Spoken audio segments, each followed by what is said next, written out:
Welcome to episode 10, which is the last episode of the series. Today we will go into 3 different stories in as much detail as possible in hopes the cases become solved. Viewers' discretion is advised, and let's get straight into the video. Where is Gregory Treese? Gregory Treese, a 53-year-old father of 2, went out fishing with his brother and his brother's girlfriend at around 10:30 on Saturday, July 2022. They went in Greg's car to the fishing spot. Greg took his fishing gear and told his brother and his brother's girlfriend that he would be back. But Greg did not come back and was not heard from for several days. Billy, his ex-wife, then started to worry on Monday as she needed to go to work, but Greg was still not home. She then spent a few days looking for Greg, hoping to find him. She then called Greg's brother, who told her that Greg did go to his mother's house and got into a big argument with his brother. He allegedly stated the reason for the argument was because Greg was flirting with his brother's girlfriend during the fishing trip. Billy, however, did not buy into this story and could tell that he was lying. She searched around motels to try to find Greg's car, but she couldn't find it. On Wednesday, Greg was supposed to come in for a medical scan for his cancer treatment, but did not show up to the appointment. Billy contacted the police and discovered that the car was in their possession as it broke down 10 miles from his home and was towed on Sunday morning. Greg's brother's girlfriend said that the car broke down and Greg and his brother got into a fight in which Greg's brother left. Greg and his brother's girlfriend then walked to a spot to get some food. Then later, Greg's brother's girlfriend and Greg got picked up by a male friend. She was dropped off first, then drove to Greg's mother's house. Greg got out and told the driver that he would speak to his angry brother. This was reportedly the last person outside the family to see Greg. The police checked the camera footage in the area and saw the broken-down car and them walking on foot. They then went to Greg's mother's house to speak with the brother. They were told the same story that Billy believed to be untrue. The police found his shorts and shoes by the house, but were unable to locate anything else he was wearing or what he had on him. They did a wide search on foot and with drones of the property and the surrounding area in hopes of locating him. Greg's brother told the police that the two argued on the porch, and then, after that, Greg left. The police saw a text Greg's mother sent to her friends saying the two were fighting and it was getting out of hand. There was no further development in the case, and there were many contradictions between the stories. We believe Greg was killed by his brother with the help of his girlfriend at the house. They both have lied to the police and have contradicting stories that do not make sense. Greg's brother is currently serving time in jail because of an assault. He also threatened Billy while she was trying to find her husband with the help of her friends and sister-in-law. They made it look like he got jealous and just disappeared. This was not voluntary, as he has 2 children, and he and his wife separated on good terms. Lake Sahoma is not too far from his mother's house, which is where they may have dumped the body in the night after killing him somewhere by the house. This could be a murder plot that was created months earlier that ensures they could not be found guilty. He was reported missing a couple of days later, which gives the two enough time to dump the body or remove all traces of evidence. They may have done it at the fishing spot they are familiar with or in a nearby forest. They must have planted the shorts and shoes at the house to throw suspicion and ensure the area where he may be is not searched. Greg's brother and his girlfriend tried to give the scenario that he was jealous after the two were flirting while they were fishing. However, this gives his brother a motive, as he may want to kill his brother because of this. It also does not make sense that the two were dating even after Greg was flirting and reportedly staying with his brother's girlfriend. If it was an accident that would leave behind evidence that dogs or the search team would have found it. It also does not make sense why he was at his mother's house, as maybe he should have gone home to allow his brother to cool off if he was angry. This story was also changed, which also does not make sense.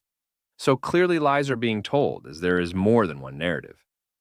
I think his brother knows what happened, but is not coming forward with the true story.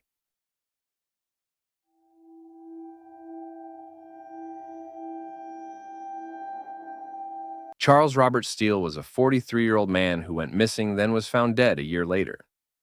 Charles had a girlfriend called Leah, who was a negative influence on him, which some believe could have resulted in his disappearance. He stayed at a homeless shelter for some time and wanted to call his sister to pick him up, but his ex-girlfriend smashed his phone to prevent that from happening. This happened on April 5th, which was when his sister was meant to pick him up. He then got a new phone and contacted his sister via Facebook to say he wanted to stay with her. He then did not contact her until the 9th at around 6:34 p.m. Sounding frightened, he told her that people like him are targeted and go missing as they don't think the families will go looking for them. He was always on the move, living in different streets and places. This seemed like he was running from something. He then went to stay with his sister.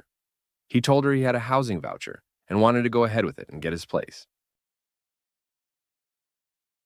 On April 11th at around 5:58, he grabbed his bag and left the house but left some of his things. He then called with another person listening in, saying things that did not make sense but wanted his sister to know. He said he was on a video call, but it was an audio call. This sounds like he may have been threatened to be killed but wanted to it too. Looked like someone will come to collect him and find out. Kelly then hung up and Charles was not heard from again.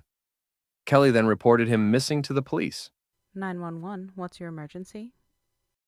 There is no last known location after he left the house that day, and none of his social media accounts show any activity. Kelly was searching for him, constantly trying to get the police to also help locate Robert. A year later, his body was found in a wall in a building scheduled for demolition in February. The building is in Wilmington. The cause of death remains unknown. We believe that this was foul play, as the body was cremated, and the documents have been kept from Kelly. The police know what happened, but either want to cover it up or do not care about investigating this case further. He was not on drugs and was excited to finally move into a home and off the street, but was denied the chance. I think the people he was with while calling his sister are behind his death. Could the ex-girlfriend be behind his death or got someone to do it? She was off the radar during the investigation, which should have raised suspicion.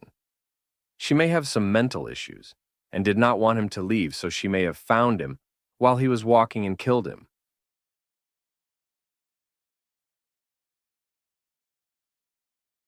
We think that there were people after him, maybe members of the criminal underworld or maybe shady police that kill homeless people, as no one would report them missing as they have been kicked out of their family.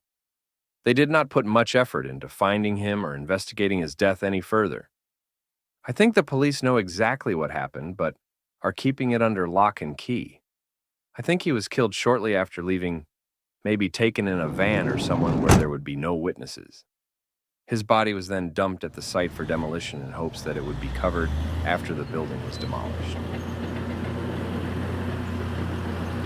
Instead, the body was found, and the police made it sound like he just stumbled in there and died of natural causes or something. Police never have much care for the homeless, which we believe is the same everywhere. Sadly, we don't know much more about the case, only that the best time to put a body there would be the night, so there are no witnesses. And he was either killed by a homeless person or another criminal who knew this investigation would not go far. So, ensure you don't leave your family on the streets, as it is dangerous as they may be killed or taken advantage of.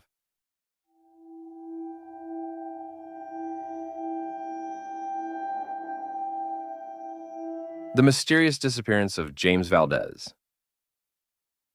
James Valdez is a 47-year-old who went missing in Boonville, Arkansas. James was living with his wife and mother. He was homeless in the past and had a drug addiction problem. On June 9th, he and his wife Anna got into a fight as Anna got called into work, and Jamie planned that they would spend the day together. He then threw his clothes into his car and told him he was going to stay with his daughter. He stopped by his house to get more clothes and cash from his mother-in-law. On June 19th, Jamie's Chevrolet Equinox was found abandoned in a local quarry. Anna's boss's husband recognized the car as he and Jamie were friends. He saw it while he was on his way to or from the cemetery. The car was locked, but they could see that the front seat had been moved forward and the back seat was put down. On the back it was written, "He is near, help me."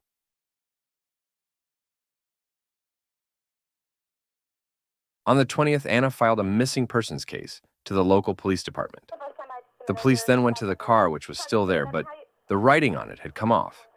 The engine was dismantled and the battery of the car was unhooked. There was a large search done of the area, but Jamie could not be found. All they could find was his health insurance card and loose change in the car. His phone, clothes, and other things he would have taken were all missing. They also could not locate the gun he was given by Anna.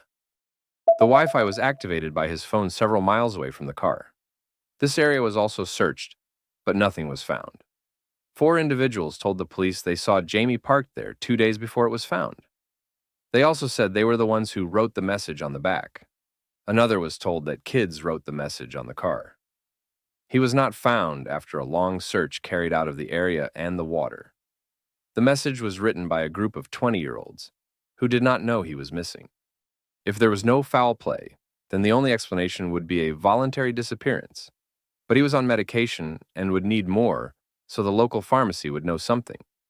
Some speculate that Jamie was a drug informant, which is why he may have been killed by a gang to make it look like he vanished. This could have been a revenge plot, and they may have watched him and waited for the right moment to execute their plan.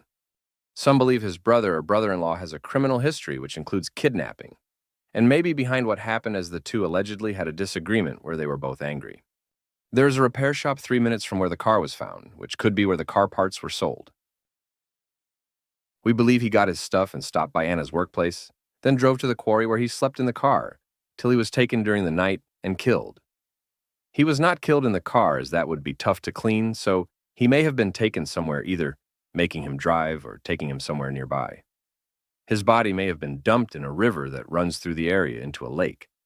This area would not have been searched, as divers would be needed, and it is a couple minutes away from where the car was found. The car might have been placed by the quarry to buy time while they took the body to another location. The car may have been moved there or towed by someone, and some of the parts were taken for it to be sold and not look like it had been driven in a while. It might have been made to look like he abandoned his vehicle and carried on foot, then vanished. He might have been chased by people who wanted to kill him, so he left his vehicle and tried to run away. Unfortunately, they got him. Thanks for watching. Let us know your theories for the 3 stories in the comments section. If you know anything, ensure that you tell the authorities so the families can get their much-needed closure. We will see you in Season 2, so make sure you subscribe, hit the bell, and take care.